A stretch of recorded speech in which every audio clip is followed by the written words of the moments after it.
Hi everyone, I'm Chris. I'm here to take you through lesson 11 of the Contact Forces and Computer Science units. This lesson was totally intimidating to me the first time that I taught it to students. Certainly teaching about computer programming makes me really nervous. I'm not a computer programmer, so how can I do a good job on this? Well, I'm here to take you through every single step of this lesson so that you build your confidence and you're going to do a great job teaching this to your students. Let's talk about how we got here first. In lesson 10, remember, we dissected the digital scale. We figured out kind of how the whole system worked except one piece. We couldn't figure out exactly what was going on with the microbit or the computer chip. And so in this lesson, we're actually going to look at the instructions for that, which is the computer code. We're going to interpret that code. We're going to try modifying it, and we're going to test out if it's doing what we want it to do. So let's take a deeper look.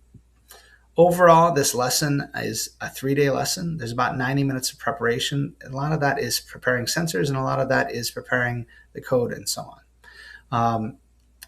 It's going to require a lot of devices. Your kids will be editing and modifying code, so they're going to need their own student devices. They're going to need microbits. They're going to need the USB cables that connect it. And they're going to use 3 different kinds of sensors: flex sensors, rotary sensors, and slide sensors. There's a couple additional videos you should watch, how to pair a microbit and download the code, and also how to eject it safely from your device. Now, this lesson is quite a doozy, but it breaks up into 3 nice parts because every part is a day. The first day, you're guiding kids through kind of like the basics of what the code looks like. The second day, you're trying to figure out how it all works together. And the third day, they're seeing if they can modify it and make it do what they want it to. So let's dig into that first chunk. You're going to start out by navigating into the lesson. You're going to use the model from lesson 5, that was the input-output model for the spring scales. And together, you're going to add a new column to make an input-output model for the digital scales. And basically, the computer chip is the thing that's taking the inputs and turning them into outputs. So that's going to spur us on to look at the code for that chip. All right, in parts 2 and 3, you're leading the students through a pretty structured process where they're figuring out that there are different parts to the code, like variables, loops, and conditionals. And you're learning what each part of this really does. What's the function of each part? That brings us to day 2. Day 2, you're going to navigate into it. You're going to take a brief look at the physical setup of a sensor system, but really you're going to head right into figuring out how those pieces work together. Part 6, you're looking at the digital load cell code, and you're turning that together with the kids into a flowchart. You're decoding what the code does and just making a visual piece that is understandable. After that, the kids are going to try doing that on their own for a different sensor system, and then it'll just wrap up. Overall, on day 2, the idea is that that flowchart can help us figure out how those chunks of code work together, and just practice decoding from the blocks of code to what it actually does. That brings us to day 3. On day 3, you remember that you've got all those ideas we brainstormed in lesson 9 around how we could use some of these sensor systems to measure forces. And so students choose one of the sensor systems to look at. They're going to make a plan of how they're going to modify that code, and then they're going to actually modify it and test it out. That's the bulk of the day. At the end, they're going to share some strategies. Overall, the takeaway here is you don't have to start from scratch when you are making a computer program here, and you can actually adjust it to your own purpose. All right, let's look at some of those key moments in depth. The first one is part 2.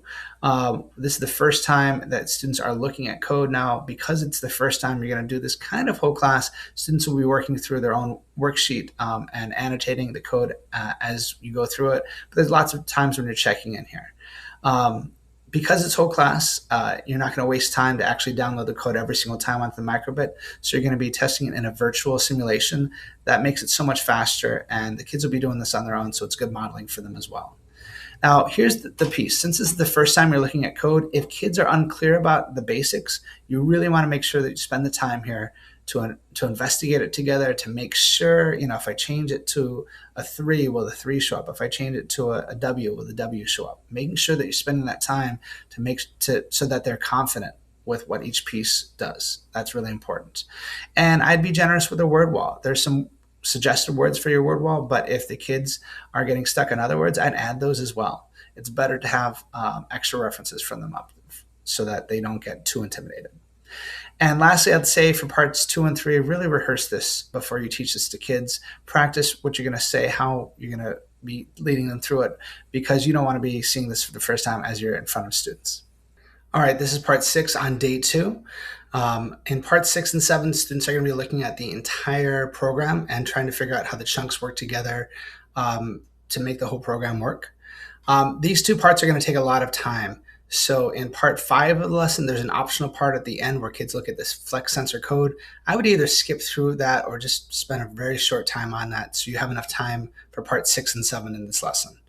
Now here, the goal in part 6 is to make sure that you're working with the kids to figure out how that program works and modeling that as a flowchart, an input-output model showing what happens if you push this one or if you push that button. I would connect this to flowcharts in previous lessons as well.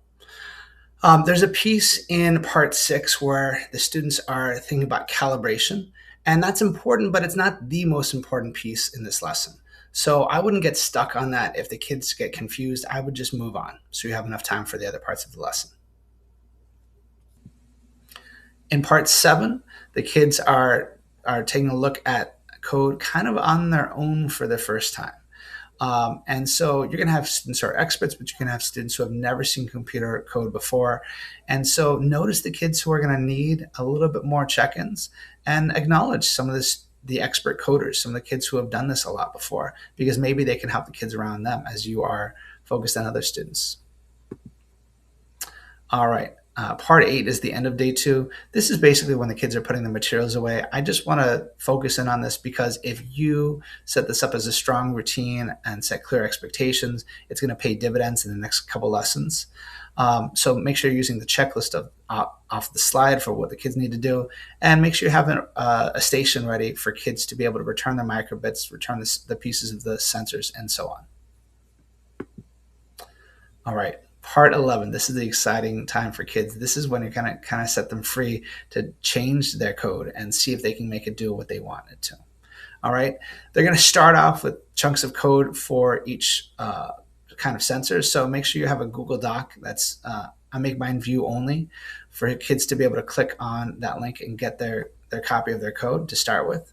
And I'd encourage them to even steal chunks of code from programs that we've looked at. So maybe you want to have links to those as well. For the kids that are a little more intimidated by the code, maybe suggest that they only make one change at a time and they test it out, make sure it's doing what they think it's going to do. And that way you can push kids at every level. The beginners can be pushed to do the basics, and the kids who are more advanced, maybe challenge them to figure out how it makes different symbols and try different options for their program. All right, once you're done with this lesson, the kids are going to realize they don't have to start from scratch when coding. They can actually take existing programs and modify it. And so we're going to take a really good look at those ideas from lesson 9, where we're looking at those different force sensor systems and seeing if we can code it in a way that's going to be able to distinguish low energy collisions from high energy collisions. We're going to also conduct some investigations, gather some evidence to see what other forces are involved in terms of affecting the kinetic energy of an object. All right, let's talk about materials. First of all, in part 11, when the kids are making their code here, there's going to be a lot of things that go wrong. It happens in computer science. So one of the most common mistakes that my students make in this lesson is they forget to actually download the code onto their microbit. So I know it's silly, but sometimes that takes them a while to figure out that they've got to actually download that code. So make sure that they're doing that.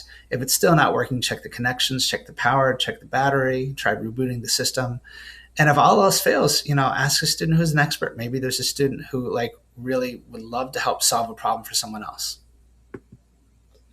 In terms of word wall management, there are 4 main words that you want to add to your word wall: variable, loop, conditional, and debug. Most of these are from day 1. I think debug is from day 3. But if there's other words like calibrate or flowchart that you want to add to your word wall, go right ahead, because I think in this lesson, it's good for kids to have some words to refer to. All right, there's a lot of posters in this lesson as well. There's two from previous lessons. There's the input-output model of a spring scale you're going to start off with on day 1. There's also the comparing sensors poster from lesson 9 that you're going to be taking a look at on day 2. And remember, we're looking at that third column, all of the applications. And then you're going to be creating 2 posters as well. The input-output model for a digital scale. Notice that there's a third column here now. And the flowchart, that's the input-output model for the digital load cell program. All right. Thank you so much for joining me. I know that this can look intimidating at first, this lesson, but listen, it's a great lesson. You're going to see your students' creativity come out when they start programming. They're going to be building their confidence slowly but surely. I think you're going to love it. Take care.